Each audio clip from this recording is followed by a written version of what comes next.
It's time for HawgSports Live from HawgSports.com, a division of 24/7 Sports, presented by Crain Automotive. The Crain Team's got 'em. Visit them online at CrainTeam.com. And now with the latest breaking updates on HawgSports, here's Trey Biddy.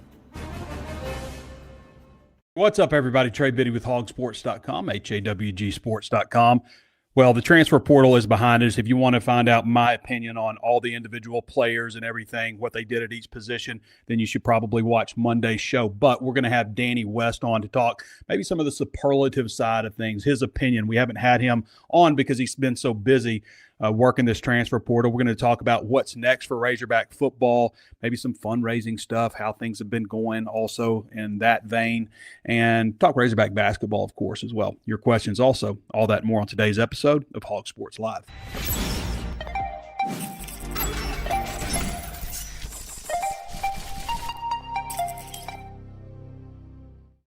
The Crain Automotive Team has 16 locations across our state and is home to the Crain Commitment. You'll find Ford, Chevy, Buick, GMC, Hyundai, Kia, Volkswagen, and access to thousands of pre-owned vehicles. Vehicles for every lifestyle and every budget. Even if you're not in the market for a vehicle, the Crain Team Service Centers offer the latest in vehicle diagnostic technology and certified technicians to take care of your vehicle, get you back on the road. Check them out at CrainTeam.com. Hog Sports Live is driven by the Crain Automotive Team.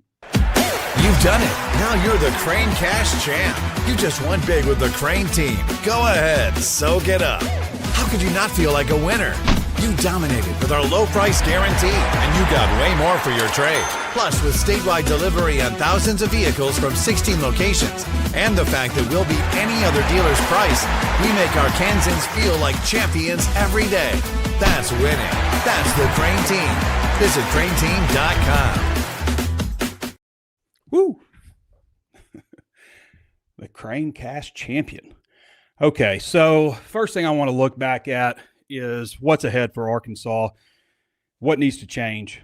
The roster pretty much is in order. They did a pretty good job, as you can see from my last video, I think, on getting players that should allow them to be competitive. The next stage is developing that culture, getting them all on the same page. Is it going to take a year? Is it going to take 2 years? I've seen a lot of people point to Indiana. Obviously, what Indiana does is the standard for everybody now, right? Arkansas has no excuse, even though they're one of 131 teams that are trying to be the next Indiana. So even the Blue Bloods want to be Indiana, the new model for college football. So what's it going to take to get there? Indiana went from 3-8 before Cignetti was there to 11-2 in 2024 to 16-0 in 2025. Should we just expect Arkansas to win 11 games? I think if you go back and look at Indiana's schedule in 2024, you'd find Arkansas's is a lot more difficult. And the same it's true in 2025. To me, what Indiana did in the regular season is impressive. To go undefeated, obviously. I mean, what did they play? Oregon. I mean, Illinois, which was pretty overrated. They did not play an outstanding conference schedule. The most impressive thing that they did was what they did in the postseason, beating Ohio State and Alabama and Oregon the way that they did, and of course beating Miami. I mean, pretty outstanding finish to that season, and probably what I would say. I would argue that Curt Cignetti had the single best coaching season in NCAA history with what he did at Indiana. So what does Arkansas need to do to improve, to get to a level of competitiveness? Indiana wasn't only the only great story in college football. Vanderbilt, great year. BYU, Virginia. There are a lot of teams out there that took a massive step forward from where they had been as programs. Not that Vanderbilt wasn't good the year before, but, obviously winning 10 games at Vanderbilt's pretty exceptional. For me, there are things that you can look at like offensive efficiency, starting field position. All of those things matter, obviously, in wins and losses. But the things like penalties and turnovers and special teams, that has to get right. Arkansas has been poor in those categories. In fact, if you look at it, Arkansas was dead last in the SEC in forced turnovers last year with 9. The reason I bring this up too, we're talking about Indiana. Indiana lost a fumble on the first quarter of the first game this season and didn't lose another fumble the whole year. Did not lose another fumble the whole year. Arkansas was dead last in forced turnovers with 9, 15th out of 16 teams in fumbles gained, and 15th in interceptions gained with 6, 3 and 6 respectively. Arkansas was 15th in lost turnovers, dead last with 9 fumbles, and 10th with 11 interceptions. No surprise that they would have the worst turnover margin in the conference at minus 11. We haven't really even had a chance to look back on this ridiculous. I don't understand. Well, okay, I wasn't talking to you. We haven't really had a chance to look back at this past season because everything moved so fast with the coaching change right into the transfer portal season and recruiting and all that kind of stuff. So as unfortunate as it is, it's important to look back to understand where we're coming from and where we want to be, right? Important to do that. In Arkansas, if you go back and look at Arkansas's 2-win seasons in 2018 and 2019, Arkansas was second to last and dead last in turnover margin in both of those 2 seasons. Guess where they were in 2021 when they won 9 games? Third in the SEC in turnover margin. Not a big surprise that you would have a positive turnover situation in a good season. In fact, if you go back and look, throughout history with Arkansas, I think you're going to find Arkansas is usually going to be in the positive side when it comes to turnover margin for good seasons. During Arkansas's 10-game losing streaks, the Razorbacks lost the turnover battle 7 times. 7 times. And the 2 times where the Hogs won the turnover battle, one was against Mississippi State, one was against Missouri. You know what happened in those games? Against Mississippi State, Arkansas had 18 penalties for 193 yards.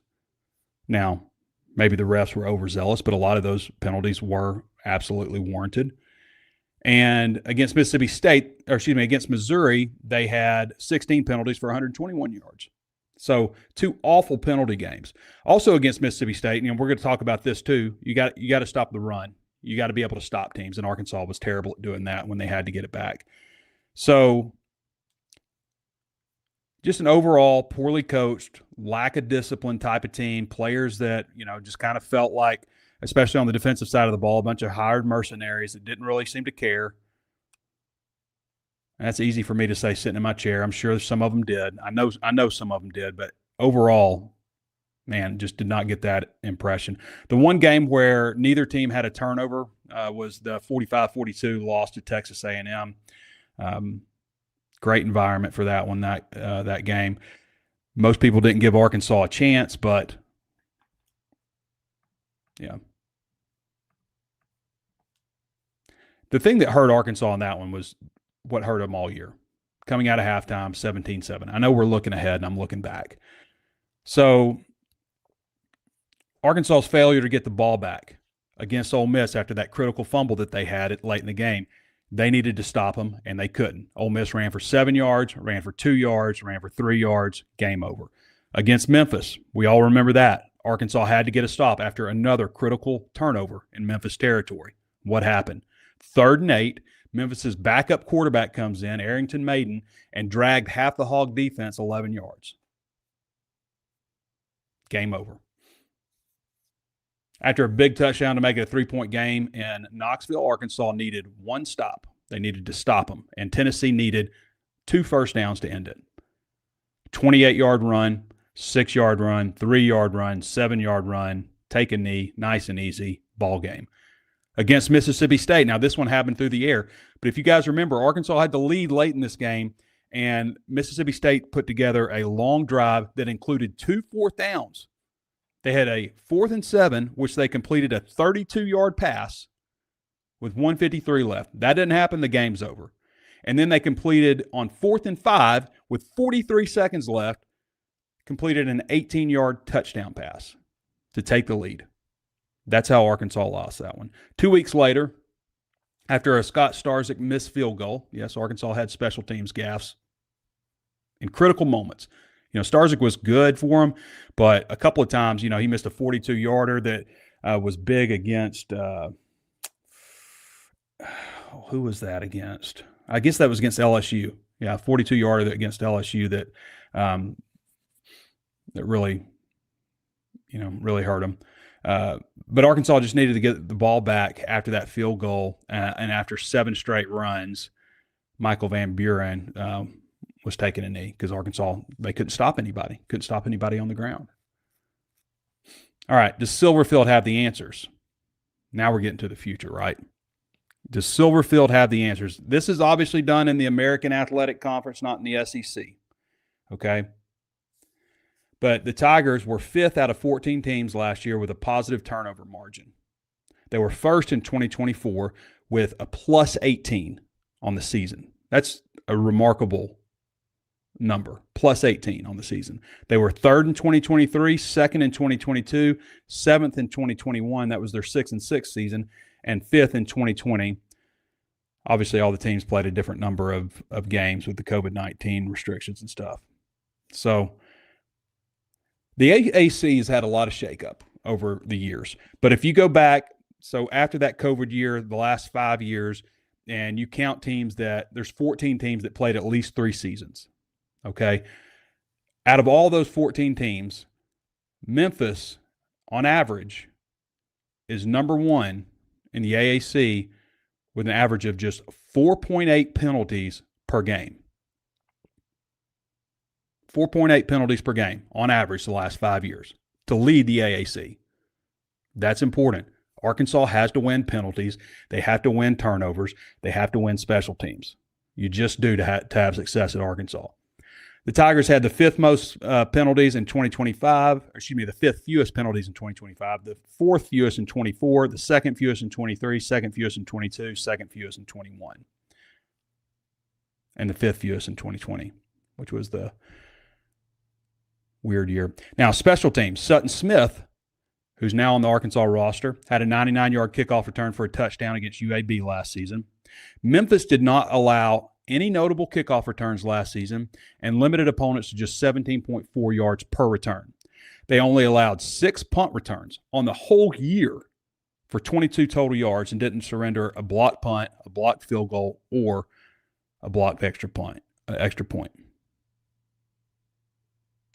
Memphis also had the number 3 run defense in the AAC last season, giving up just 131 yards per game. And in 2024, they were 2nd with 111.8. So some of the categories where Arkansas has really struggled, again, we're talking about the SEC versus the AAC, Memphis has done an exceptional job in. So importing that culture, those philosophies, all that stuff is going to be very important to Arkansas having success with the roster that they have brought in now from the transfer portal and the guys that they've returned, of course. Right now, what I'm told from pretty solid sources, Arkansas has allocated $14.5 million to the football program for revenue sharing. So that means I think they're probably at $25 million. I might be wrong on that, but I think to be in the upper half of the SEC as they've claimed, I think you need to be at $25 million total. So that leaves about $10.5 million out there that's being raised through NIL. So last thing here on this topic, I do hear the clearinghouse is backed up by a couple of months also, so they've got a lot of work to do on clearing some of these NIL deals. It'll be interesting to see how that impacts things. But Arkansas, according to one source, is about halfway to their goal of generating $30 million in extra money for football on top of what they had before for the budget. So that's a good pace. They got about a year and a half more to reach that, and you really haven't even seen Ryan Silverfield get out there from a fundraising standpoint. And I think with his energy and stuff, that should be enough to boost them over the top. Arkansas basketball, you've got Missouri. Actually, what am I talking about? You've got Missouri. This page refreshed. Right before I started the show, I had to refresh everything because my microphone wasn't recognized for some reason. Anyway, you've got LSU coming up Saturday, January 24th. Some interesting weather coming in through Fayetteville is going to impact it. It's a 7:30 game. The weather's coming in Friday night and supposed to be sporadic throughout there. Let me know in the comments how you're preparing. We've got an interesting thread on the Razor's Edge message board about how everybody's preparing for this game. For this weather coming up. But we're going to do like a vegetable Tuscan soup. My wife's got some stuff to do, like a shepherd's pie type of thing. We're going to get pizza tonight and order a large so we have leftovers. I'm going to salt the driveway, get cozied in. For some reason, I kind of like a White Russian when it rains, so I got stuff for that. I got beer, of course. You know that. All right, but Arkansas, according to Bet Saracen, Arkansas is – where's the line? Everything reset. Arkansas is minus 9.5 in this one, and the over-under is 168.5. I hit both picks, the over-under and the spread against Vanderbilt. This one, I'm going to take Arkansas. Something about a weird weather game I think impacts the other team for some reason. So I'm going to take Arkansas at minus 9.5 at home in this one. But I'm going to take the under also at 168.5. I'm going to take the under. So that's your Bet Saracen wager wagon for today. What can you say about Super Sid? He's one of Arkansas's all-time greats and still cares about the little guys. What I like the most about Bet Saracen is the ability to make bets during the game. How about this special offer from Bet Saracen? Brand new players get a 100% profit boost just for downloading the Bet Saracen app. I always played Bet Saracen out on the trail. Spring football will be coming up, obviously. They're going to have spring football.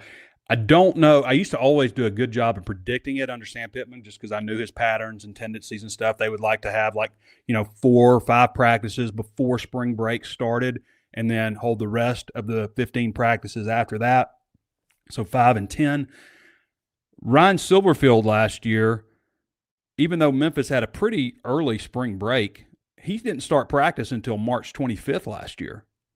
So they went a straight month, March 25th, and then their red-white game was April 26th. So a little bit later than what Arkansas has done in the past, and especially with splitting things up and doing a 5-week period for all that. However, spring break this year is March 23rd through the 27th. So really coming out of that weekend, you're looking at starting, if you started after spring break, you're starting March 30th. So I don't think that he really has any choice but to start and split it up before spring break. I don't know if that's his preference just based on what I looked at last year with when they started, but it seems like you're probably going to have to split things up. We do know that they're going to be afternoon practices, although when the season gets here, a little bit different. Some teams do this, some teams don't, but when the season gets here, we're expecting to start things in the morning, practices in the morning, which I like. I love, actually. I wish they'd do that in the spring, but at least this spring, they're not going to be able to do that. But 15 practices. Sam Pittman did it every Tuesday, Thursday, Saturday. After the break, before the break, they would kind of jumble it up a little bit. But Tuesday, Thursday, Saturday scrimmage. When they could finally get that, you have the period that you have to put the pads on and all that kind of stuff. All right. Let me tell you about Danny West coming on here next. Danny's going to give some of our superlatives and everything, but I want to tell you about our Ozarks Go hotline. You can go to ozarksgo.net/hog and find out more if you're looking for fast, reliable, consistent internet service, or go to 479-684-4900 where you will talk to somebody local. It's a local company. I always say, it works. That's it. It just works consistently. Never unplugged my router before. Never had to do that. I hear some internet service providers are like, yeah, you need to unplug your router every couple weeks or so. I've never done it one time. And my internet just hums, consistent. Never had an outage or anything. Danny, they got Ozarks Go. Where you come from? Hey, buddy, you there? I'm here. How you doing? All right, cool. I'm doing good, man. No Ozarks Go. I'm sorry. I'm remote today. We've kind of got to winterize a little bit at the family farm. I'm behind on stuff like that, Biddy. Well, I'll tell you what, Danny, I went to the stores yesterday and it's light. Yeah. I was looking for some cannelli beans to do this Tuscan soup I'm going to do. They didn't even Nice. have that. So Yeah. I think we're I'm doing Great Northern. I think that'll work out. That'll work. That'll Yeah. work fine. So what are we talking about? Well, Danny, you've been so busy, obviously, that we haven't had a chance to have you on. I've just felt like, man, if I put Danny on air, then like first thing's going to happen is 5 commitments, So Right. Yeah. We haven't really even gotten your opinion, but I know you did your superlatives article recently. So Sure. I was hoping you could kind of just break things down from there. Maybe I just kind of pop some questions off to you. You tell me what you think. That's fine. Yeah, Yeah, I'm down for sound good? whatever, man. I'm excited just to kind of start putting it to bed. I will, before you jump into it, Trey, we got a kind of a new name to watch out for here. Okay. So we're not done yet, according to Brian Don. The Miami transfer offensive lineman, he's Tommy Kinsler the fourth is his name, but he's kind of been a reserve backup for Miami. Has played in a lot of games, mostly as special teams, but I think 5 or 6 games this past year he did get in there for them, with significant time on offense. But he's 6'6", 340, kind of a versatile guy, can play guard or tackle. And he's got 2 years left. But I tell you all that to tell you this: he's at Auburn today and supposedly going to Ole Miss next, and then either James Madison or Arkansas. So a lot to get to before getting too excited about this. But it's notable that they're still trying to kick the tires on some of these late linemen that could potentially add depth. Well, we talked a little bit about on the last show that there is a path to still get players enrolled, but you really need to get it done by Friday if you're going to do it. So, but he was, well regarded as a recruit, number 567 overall prospect in the country, top 100 player in Florida, number 98, just squeaking in there. On the composite, he was 567. He was actually number 83 player in the country on 24/7 Sports. A lot of offers coming out of high school. I've got him at, I think, 15.33 scholarships used towards the offensive line. Did you ever think you'd be using decimal points for scholarships in football? You can split them now, though. You can split scholarships. Right. That's right. We used to talk about it in baseball all the time, but never thought I'd see it in football. Let's talk about either. Yeah. This class. Whatever you got, I'd be glad to answer. I was kind of prepared to go over each position group, whatever you threw at me. Well, I think it's interesting in this article that you wrote, the superlatives article. You start off, with their biggest miss. Yeah. You got to get them out of the way early, man. Yeah. Obviously, that's Carius Karn. Yeah. Is it obvious though? I mean, even putting that we can name talk about there, safeties, yeah. Right? Yeah. I mean, but yeah, split it up, offense and defense. Did a biggest miss for each one. But in all respect to Carius, he was always nice to me. But at some point, he's just not that into you, and you got to move on. But man, I felt like, kind of moving on to the next one, the biggest get on offense. They answered the bell, didn't they? I mean, it didn't take long. Later that week, maybe even a day or two later, you go out and get kind of the established name, on the offensive line for that tackle spot with Bryant Williams. But, kind of the overarching trend that I'm seeing, Trey, in this whole class, and not to get off topic of the superlatives there, but just kind of the overall theme is within pretty much every position group we're looking at, you've got the established guy, and then you've got a whole bunch of value / trying to time it up right on a lot of these guys, right? So Bryant Williams, being the established, feel great about throwing him in there left tackle day one. Go handle that. But then the next group there, you look at obviously Terrence Roberson from OBU, just finished his redshirt freshman year. You hear, and you've been hearing as much as anybody of it, some of the hype and the high ceiling talk around Terrence there, but you also add Adam Hawks to the group too, and he just finished up a redshirt freshman year that saw him get 5 or 6 starts towards the end of the year. So you're trying to time it, with that next jump for him. Maybe he's a guy we're not talking enough about. But then to wrap it up with Weatherspoon there, Davion Yeah. Just he's more of a utility knife than he is a spoon, right? But I mean, there's not a ton of video on him, but you know what I'm talking about. You've seen him at left guard, right guard, just bodying people. Then they kick him out to left tackle, and you're watching a 6 foot guy just still holding his own out there at left tackle. Really tough to come by that late in the portal. One of the most exciting pickups I saw him get, in my opinion. Danny West joining us. You can follow him at Danny West 24/7 on X, HawgSports recruiting and transfer portal expert. So, Danny, you had the biggest get on defense as Joker Johnson. Yeah, man, I like the Joker. Don't you? Yeah. Yeah, Nice he's addition. it was such a big group of defensive backs. And again, he's the established, like Bryant Williams is at tackle. But then you've got other 4 guys from the power 4 level, 2 of them coming in from Maryland, which I think is interesting storyline in itself. You're not sure which one to feel better about there. I mean, I don't know which one I like better, but you also picked up one from Clemson and Sheldrick, and then Iowa State.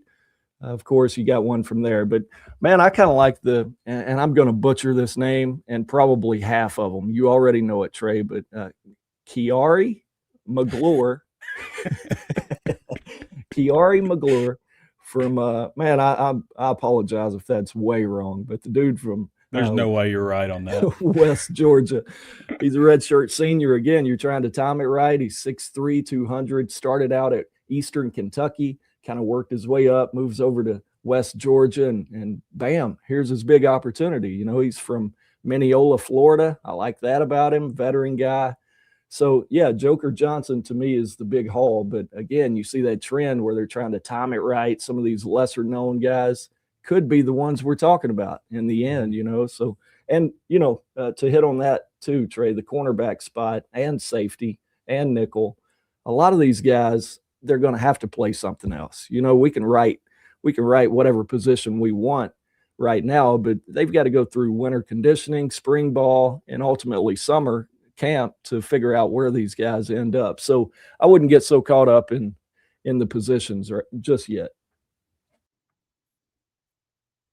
Hey, I'd like to tell you real quick about our friends over at Blakeman's Fine Jewelry, the official jeweler of the Arkansas Razorbacks, and why I would encourage you to go visit them in person because their store is unlike anything you've seen, I think, in Arkansas. Just an incredible new store at their new location, 3202 Pinnacle Hills Parkway, Rogers, Arkansas. Did you also know that you can shop them online?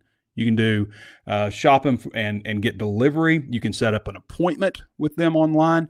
Built on tradition since 1987, Blakeman's has been Northwest Arkansas's trusted destination for exceptional jewelry and personalized service. Again, visit them at their brand new store, 3202 Pinnacle Hills Parkway, Rogers, Arkansas, 72758. Blakeman's Fine Jewelry, where Arkansas gets engaged. Danny, one of the things I've noticed and I think one of the reasons also why maybe Arkansas's transfer portal class isn't super highly ranked on 24/7 Sports is they are ranking players, it seems, based solely on production, based on if you produced or not. So you've got a guy like Jasper Parker, and where I think maybe we miss a little bit on this, and shout out to Razorback NYC for his analytics on this, but a running back plays the fewest snaps of any player at any position group before getting drafted in the NFL on average. So you've got a guy like Jasper Parker, who is one of the top running back recruits in the country, but then he's a mid-range 3-star when he hits the transfer portal. A year later, after his freshman season, which, as you noted, the biggest jump that players make is from their freshman to sophomore year. But I think that's kind of one reason that Arkansas, hasn't isn't ranked high on 24/7 because of that policy. Another guy, is it Zadavian or Xavier? Yeah, Zadavian. Zadavian. Yeah. He was like You're asking me like I'm the name expert. Yeah, I know. Got no idea. It's I'm Sim. asking you. He was like the number 112 ranked prospect in the entire country coming out of high school. Just again a couple of years ago, and sitting behind some really good players at Oregon. This is the time where he should really kind of be coming into his own. But he's also, a low mid-range 3-star. because he hasn't produced yet in college. But those are your two most underrated gets. Yeah, I'm with you on that too, man. It's frustrating to me sometimes to see that. Well, it's not so much frustrating, it's just confusing because, like we talked about, you make the best jump, right? I mean, it's not just becoming a better player, but taking care of your body, you're maturing, you're going to class, you're developing, friend groups. All that's way better as a 19-year-old than a 17 or 18. But anyway, we could go all day on that. But yeah, there's so many of those examples found in this class that, there's no guarantee, by signing a bunch of guys that have higher ceilings and maybe kind of had to wait their turn a little bit. No guarantee in that, but I think it has to increase your odds, right, of being right if you're bringing in more talented players. And that's why you can't get so caught up on the 86 3-star that so many of them seem to carry, because, I mean, this Jasper Parker is a prime example, man. He's a true freshman. They're not supposed to play at all anywhere, really, at this point. But he's a running back. He goes to Michigan. He still sees the field as a true freshman, fifth leading. He didn't play a ton, but he was still fifth in rushing on the Michigan Wolverines team as a true freshman. That's something. And when you watch him, you go back to his high school film, he's got a little bit of everything. He's got the speed, the wiggle. He can make you look foolish in a lot of different ways. And, I think he could be, I'm not saying day one, we'll see what, pass protection, new offense, all that stuff goes into it. But, man, he's got all the tools to be, by week 4, the guy, in my opinion. I love him. Yeah. They need him. They need him to be big time for him. One of the things I think that opens up, and, he's from Louisiana. Like, Arkansas has recruited players from Louisiana, but generally when you get a 4-star talent from, places like that, it's, somebody, a bigger school kind of, turn their nose up, or you have, some kind of family connection to the player, like, Bumper Pool or Matteo Soli was, but not just Louisiana, he's from New Orleans too. Yeah. Like that part matters too, right? Don't you like that? Yeah. But I'm just like looking at like where all these guys are coming from. Mm-hmm. And, you've only got the one player from Arkansas, but like Arkansas doesn't get players from California generally. They have occasionally, really don't get many guys from Florida anymore. But when you break it down, there's one from Arkansas, 3 from California, 2 from Florida, 7 from Georgia, 1 from Illinois, which is the place they don't usually get players, 3 from Louisiana, 1 from Maryland, 1 from Michigan, and we'll talk about him in a second, 4 from Mississippi, 3 from North Carolina. There's another state. I can't remember a guy they got from North Carolina since. Got 2 of them. Yeah. 2. 3 okay. I got 3 you. originally from North Carolina. I said 1. Okay. Yeah. 1 from Oklahoma. Since Chris Smith, I can't remember a guy from North Carolina. 1 from Oklahoma, 4 from Tennessee, 6 from Texas, which is familiar territory, 1 from Utah, which is not. But the guy from Michigan is Trey Odom. And he was your biggest surprise. But, like, this is a guy from Michigan that went to Ohio State. Yeah. You know? Okay, I got you. Yeah. Yeah, originally from Michigan. From Michigan, who went to Ohio State. What are Arkansas's chances of ever getting that kid? Right? Out of the high school ranks. Yeah, I was showing him as North Carolina as well, Matthews, North Carolina. But, Make sure I'm right on that. Either way, I mean, you're talking about 2 states there that you're exactly right. I think there's been a lineman since Chris Smith, somebody recently, maybe a receiver from North Carolina that we're overlooking. But there was Quinte Funderburk from Virginia. Yeah, who was here for a sip of coffee. Yeah. Anyway. Yeah, moving on. No, he's from North Carolina. Who's from Michigan? Who am I missing? I messed up. I just have it written down somebody's as from one. Detroit. Somebody's from Detroit. You're right. I want to say there is a lineman. Who is that? Is it Weatherspoon? Who? Weatherspoon, maybe? Is he from Michigan? Oh, I bet that is Davion Weatherspoon. He went to Ohio. That's where I got my wires crossed. There you go. That's Davion Weatherspoon from Detroit. This is why we have you on the show, Danny. Keep me straight. Yeah. Yes, Davion Weatherspoon is from Detroit. Yeah. Yeah. Anyway, same difference. Yeah, it's a state that hasn't produced, and a lot of Razorbacks. And again, it's same deal as Sims coming over from Oregon. The guy just sat behind a really stacked. You're not going to expect a kid to go up there and start for Ohio State as a true freshman, but man, you sure like it after a year of redshirting and gaining weight and getting stronger and being well coached, you would imagine. So, man, I get it. I would totally understand why you can't slap a 4-star ranking on that one, but man, there's a lot of potential there, Trey. If they're right about this, if this whole Geiska Crowley thing is accurate and true, man, they're going to be in good shape, in my opinion. And it's not an overall just a huge leap and bounds from last year when you look at the whole picture. From a roster standpoint, I don't think it's drastically way different than last year, but last year is probably a little more easy to compliment than we thought too. There were so many known commodities on the offensive side where maybe you don't have the returning quarterback, the returning running back, but that's not to say they can't be as good or better too. I just feel like where they really help themselves, and I hope this kind of narrows it down and makes sense to people, but if there's not a drastic jump from an overall roster standpoint, I do think there's something to be found inside the defensive line, the interior part of it. Well, you compare that one to last year, I just think it looks better. It feels better this year. You got more depth. There's a higher ceiling, and the same could be said in the secondary. Like, they just straight up missed on some dudes in the secondary, and that's entirely possible. Again, we don't know that until they go play. But on paper, I think the ceiling is probably higher at cornerback now. Safety still a little bit of concern. I think they were probably a Ricardo Jones signature away from really taking the national spotlight from a lot of people.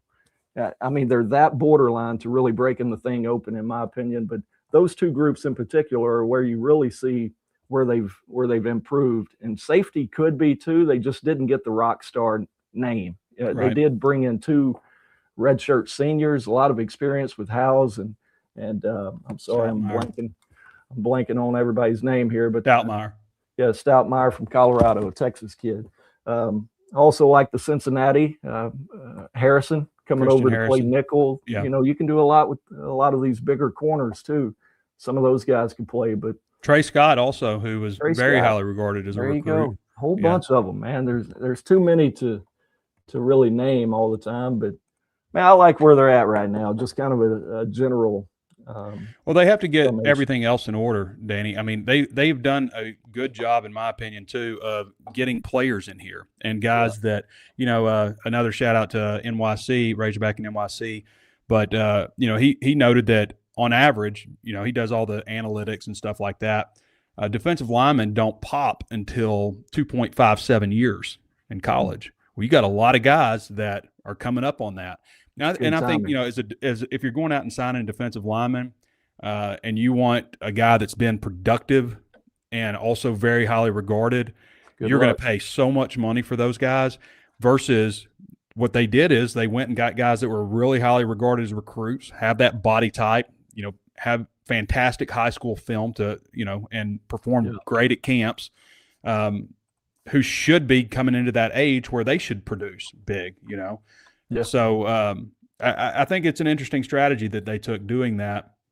But, I think that they did a good job overall, and I think they did much better on defense. Last year, even though we knew that they put so much money into that secondary because we were told that's where the money went, it felt like, aside from maybe like Julian Neal, it felt like a lot of getting somebody else's guys that just weren't playing, much like, Trent Whalen and Andrew Harris. Neither of those guys played at linebacker. Those were their 2 biggest additions at linebacker. Ken Talley, at defensive end, and just did not play. They spent a lot of money on that guy and he didn't play. And there are a lot of examples like that, I think, on defense. Yeah. But offense, you got to give them credit for what they did on offense. But also, Danny, like even what they were on defense last year, as bad as they were, and as good as the offense was at times, aside from like the third quarter and the end of games, when you consider the things that I had spoke about, yeah, they had problems getting the ball back at times on after making a colossal error, usually on offense, they couldn't get the ball back on defense. But the penalties, the turnovers, and special teams errors, and then of course that lack of ability to stop the run. But the penalties, turnovers, and special teams were so bad that it just took them out of games. Yeah, there's no reason that they shouldn't have been able to go to a bowl game, even with that roster they had last year.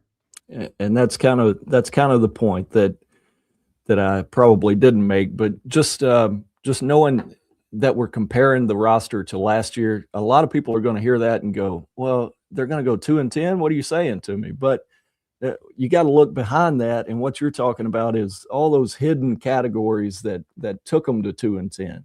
I mean, they were still in 6 one-score games for no reason. Had another one went 14 and another decided by 15. Those were against Missouri and Texas. Probably weren't expected to keep them that close. So, the point is, if they can get that close and they just finish dead last in penalties and turnover margin, I mean, it's why you bring in a new coach, to fix those two things. They weren't that far off to where it's just impossible to think of any other outcome other than a losing season.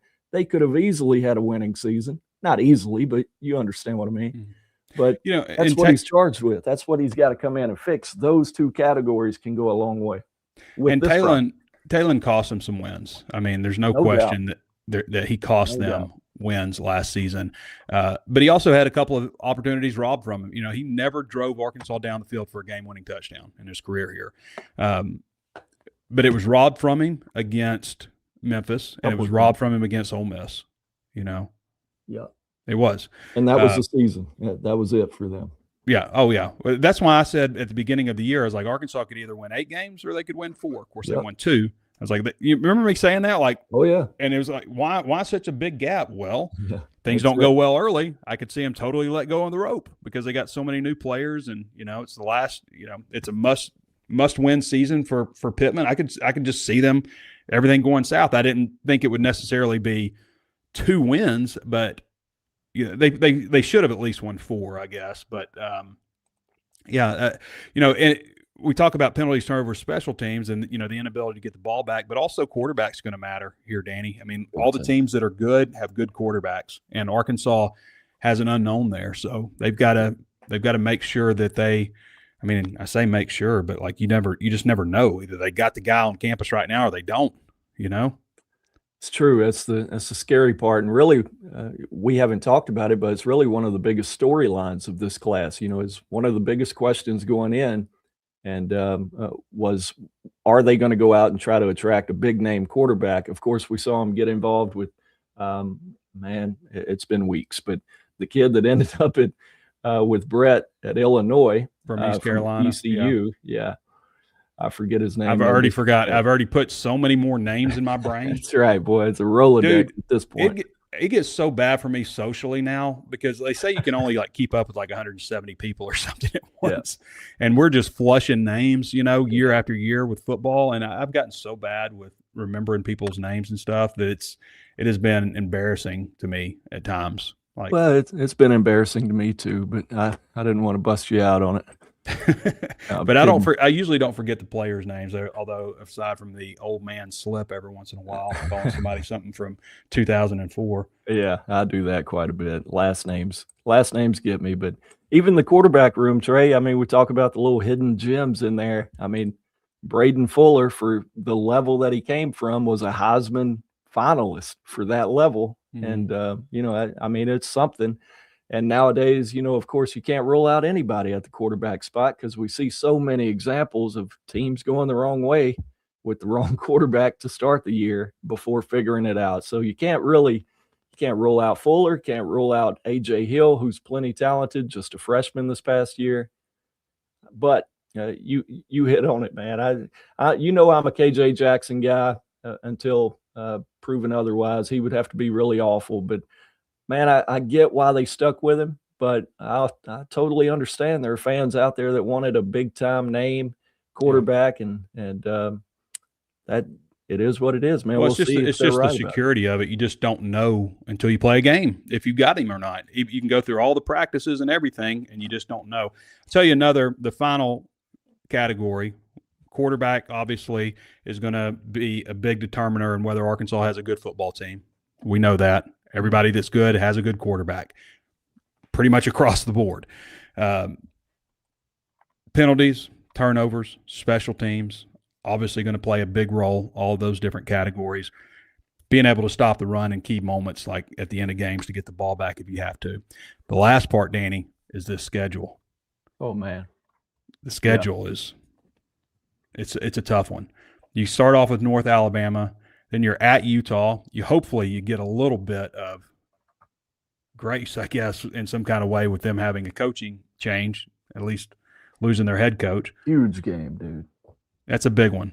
On the road at Utah, week 2. We've had a lot of week 2 big ones around here lately, going out west. And, man, that's a big one, though. People were telling me, like when I said, hey, Arkansas is either going to play their first game on the road or they're going to play at home against Georgia. Like before the schedule came out, that's what I was saying. Like, and everybody's like, quit bitching about the schedule, Trey. I was like, I'm just saying, like that's what they're getting, And of course, schedule comes out, Georgia, first game in the SEC.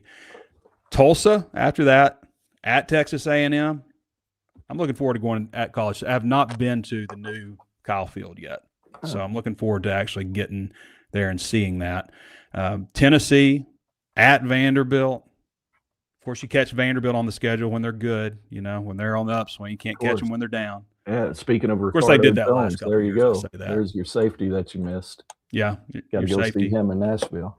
Yeah, what was his name? Ricardo Jones. Yeah. It feels like they missed on like three or four of their top safeties. Yeah. They just you get to a certain point, and I can't make any excuses for them. I'm sure money just runs out too. At some point. I mean, they went on a really good run there with quite a few big names. It kind of made you wonder, man, if they and the names start running out really quickly too. I think that was more of it than anything, Danny. Because I mean, they were still, after the losing guys, they're still getting Zadavian Sims and Trajan Odom, and stuff. But after Vanderbilt, you get Missouri earlier. You get Missouri on Halloween. I'm in favor of this. I like it. Yeah, I like moving Missouri up earlier. I like moving LSU back to the end because that game has, ever since they moved LSU off the last game of the year, that has been a problem as far as getting people to that game because it's right after Thanksgiving. People are just like, it's Missouri, maybe Arkansas is not that good or anything, but LSU to me is a draw. LSU will still draw the fans from Thanksgiving break and all that stuff, get them back home and up to that game. So I think that's an important move for Arkansas' schedule overall. Nostalgic. After Missouri on October 31st, you're at Auburn. South Carolina comes to Fayetteville, and then you're at Texas again, back-to-back at Texas, which the last 2 times Texas has played Arkansas, they've been in Fayetteville, I guess. Is that right? Yeah. They played them back-to-back because they played them in that non-conference game, and then they played them year before last. And Missouri's got to go to Fayetteville twice in a row. Yep. Back-to-back years. So, man, the schedule sucks, but I think everybody's does besides Missouri. I mean, I'm not just hating on them. More power to them if they can keep getting lucky like that. But there's always some kind of hidden little, positive for Missouri, it seems. And I mean, it sucks for the challenge, Danny, but this is a great schedule for fans. Like if Arkansas can put a good, a quality product out there, you open up again, obviously with North Alabama, but you open up at home in Fayetteville, which they finally got right, I guess, last year after a couple of years of not opening at home. They finally got that right. Yeah. But then, you've got a fun game to go to in Salt Lake early in the year. That'll be fun. Place you hadn't been before. And then you're Georgia in Fayetteville. You get Tulsa in Fayetteville, Tennessee in Fayetteville, Missouri in Fayetteville, South Carolina in Fayetteville, and wrap the thing up with LSU in Fayetteville. So that's a good number of home games. That's a good number of games in Fayetteville, which and not just totally lopsided on paper either. I mean, there's a reason to get excited about it. Shoot, man, after Monday night, I don't see why anybody's not excited. I'm kind of over this little phase we went through where everybody says, college football is toast, it's ruined, I don't care about your recruiting reports.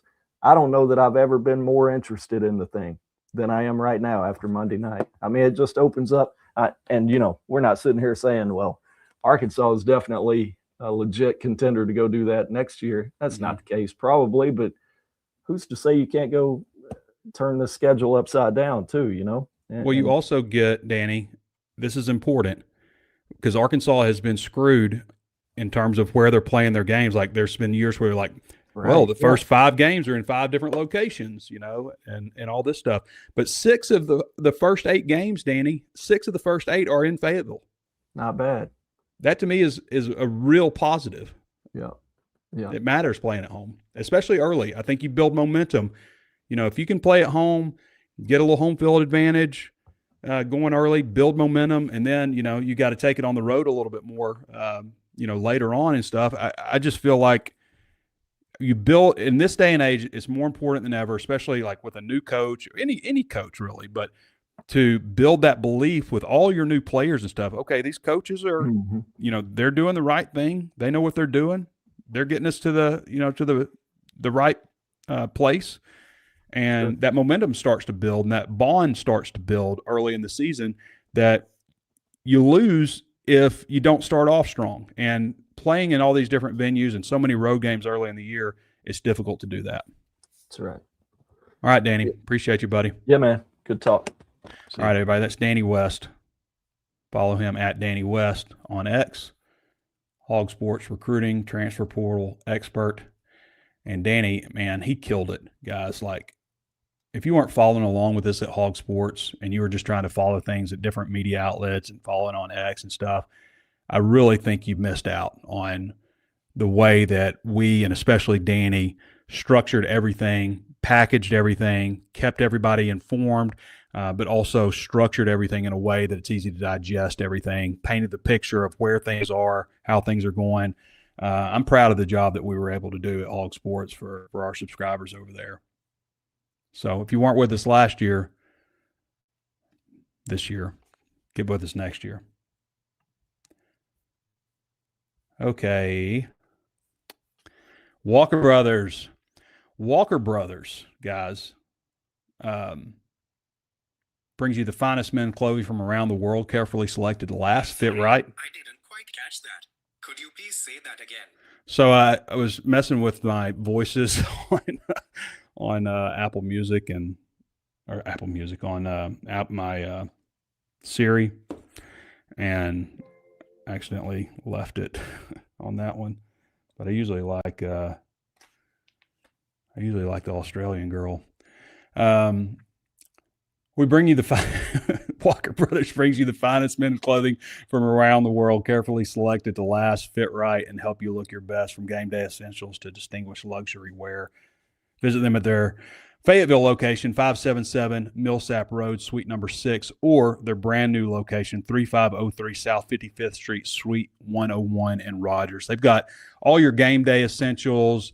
You can get your meticulously fitted suit, carefully crafted, made to last. I've got so many clothes from Walker Brothers that I bought over the years that look brand new right now. So go check our friends out at Walker Brothers.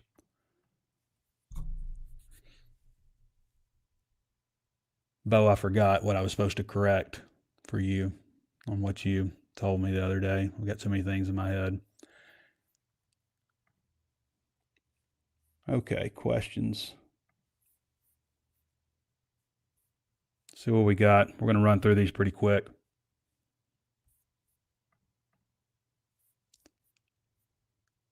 Westhog 21 says, what college coach will be the first to try and sign a practice squad player? My money is on Lane Kiffin. It's not a bad guess. Obviously, college football hasn't gone down that path yet that college basketball has. L. Branson says he's doing the gritty bitty. Okay.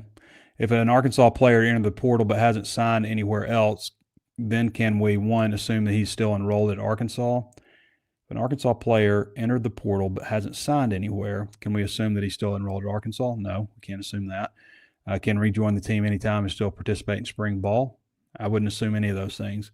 I'm not sure if there's any left. I don't think that SEC teams are angling towards 90 scholarship players, and there's still one guy left. I've got him at 89.67, I think. So, depending on what they do with the two guys that were on partial scholarship, Donovan Witten and Aaron Smith, and then, of course, Zach Haber left, so that he was the other third of the scholarship.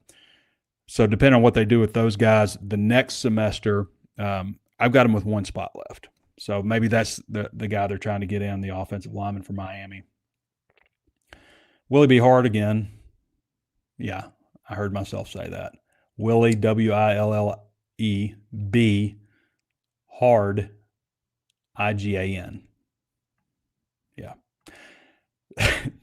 T-Nibs, any chance they postpone the basketball game Saturday? I don't ever remember them postponing a basketball game. Do you guys? For weather.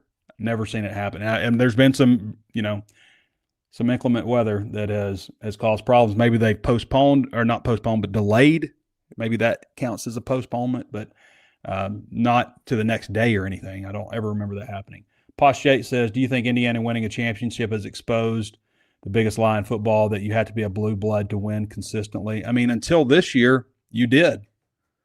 Except, was Georgia a blue blood before they were? I mean, they'd won SEC championships. To me, if you're winning SEC championships as a program, you're a blue blood. They'd just not won a national championship since 1980. Was Clemson a blue blood? They'd won a national championship in 1981. I mean, but if we're going to say Georgia's a blue blood and we're going to say Clemson's a blue blood, then do we have to say Colorado's a blue blood? They won in 89, right? I mean, around the same decade, I guess. BYU, are they a blue blood? They won in the 80s.